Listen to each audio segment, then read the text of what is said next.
Hi everyone, welcome to another episode of RawRadiantHealth.com, and I'm Natasha St. Michael, and thank you so much for joining me. So today I actually want to talk about something that I've been going through in my life, and a big change that's been happening in my diet and in my lifestyle and my overall health as well. So as you guys know, I've mentioned a while back that I found out a few months ago that I had a vitamin B12 deficiency. Found out right before I moved to Asia, and if you haven't seen the videos, there's 2 videos I did a few months back about this. And pretty much since I found out that I've had this deficiency, an extremely low count of B12. My doctor had said it's like virtually non-existent in my body. And since then I've been not only continuing to take supplements, but I've also been getting monthly B12 injections and continuing on a raw food diet and seeing how it goes. And pretty much I've had a lot of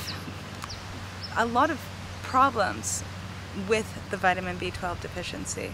And I mentioned this in previous videos that not only was I dealing with just issues of almost like nerve damage, because that's what happens with, I've lost half my sense of smell, I've developed anemia with it, I get pains in my hands, I get swollen tongue, which is awful. It's scary. I mean, it's when my vitamin B12 starts falling, my tongue swells up and I need to get an injection, and which is very scary and difficult to breathe and just not good.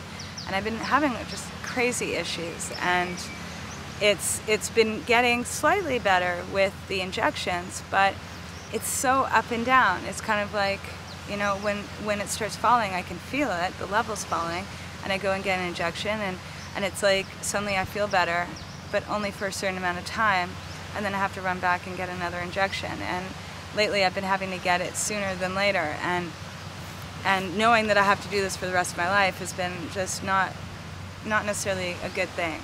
And it's forced me to start rethinking about what I'm doing and other ways of getting the vitamin B12.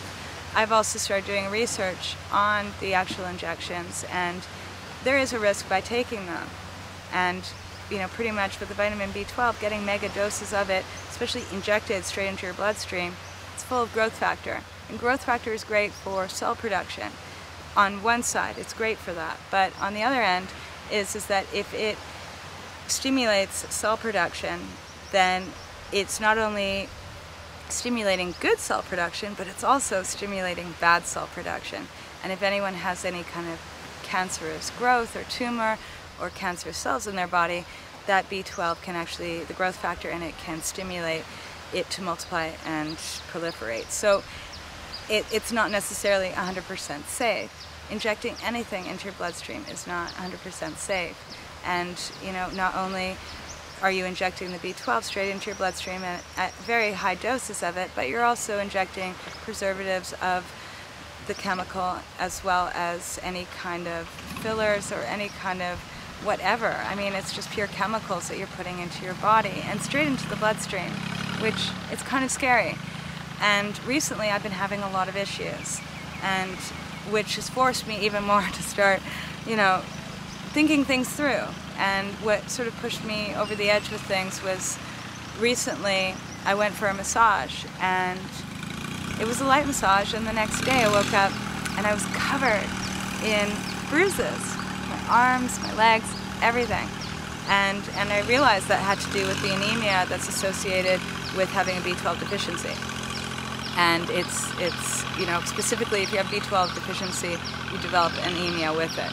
And I realized, no matter what I'm doing by taking these supplements and taking these injections, it might not be helping. And I don't feel good, and it's scary to be having these kind of reactions.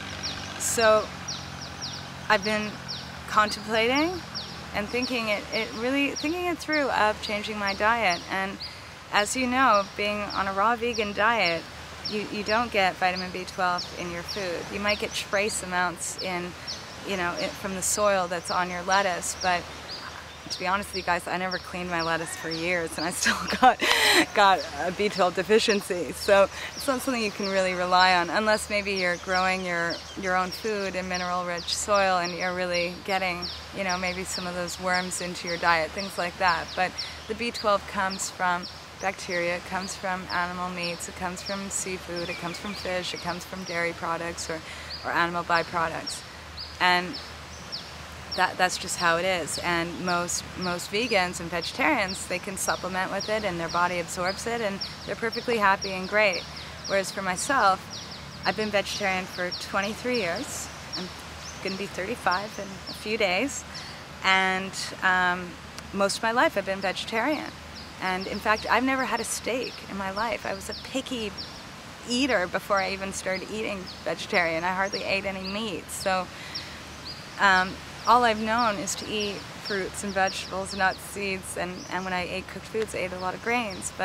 And I've been on a raw food diet raw vegan diet where, you know, I've just been eating literally fruits, vegetables, nuts, and seeds for almost 4 years.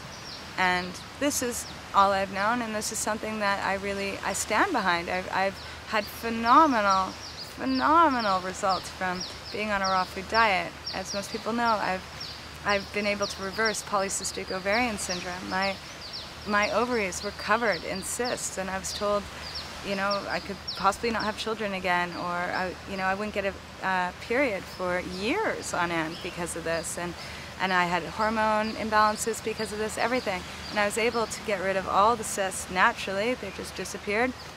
Get my hormones back in balance, get my life back and my health back, and I've been able to clear up adult acne and, you know, even little issues of arthritis and all sorts of stuff. Like, I mean, raw food diet has changed so much in my life. But I've had this B12 issue, and it's come to a point where, you know, it just dawned on me that it's like, you know, it's about my health. I'm doing the raw foods to be healthy, not because of dogma, not because of, you know, oh, well, you know, this is what you have to do, and, you know, and this becomes before your health. And what I've come to decide for myself is to start eating animal products, and to start eating fish, and to start eating seafood, and to start eating meat and eggs. And I don't like to eat dairy products or anything like that, so that's not my thing. But I've decided to, and I have already started to eat animal foods. And it was scary, you know. I mean, 23 years vegetarian, picky eater. I mean, I didn't even know what to eat. I mean, and I live in Asia, you know, and I can't make my own food. I have to go places to buy the food right now, because I don't live anywhere that I even have a kitchen or a stove. I lived somewhere for a few months I didn't even have a sink. So I've had to, at the same time, learn how to eat healthy again, because I believe in eating healthy and I believe eating raw. So I've been in a situation where, you know, not only have I had to sort of swallow the fact that, you know, I'm doing something completely different than even what my morals tell me to be doing, you know. It's not only have I been vegetarian for all these years, but I've been a practicing Buddhist for 15 years, and I don't believe in the killing of animals. And I'm not a hardcore, you know, animal rights activist or anything like that, but, you know, I don't like to hurt anything. And, you know, these were a lot of issues, a lot of things that I've had to work through with myself, but at the same time, my health, it is number one, and I have to say that I've been feeling much better.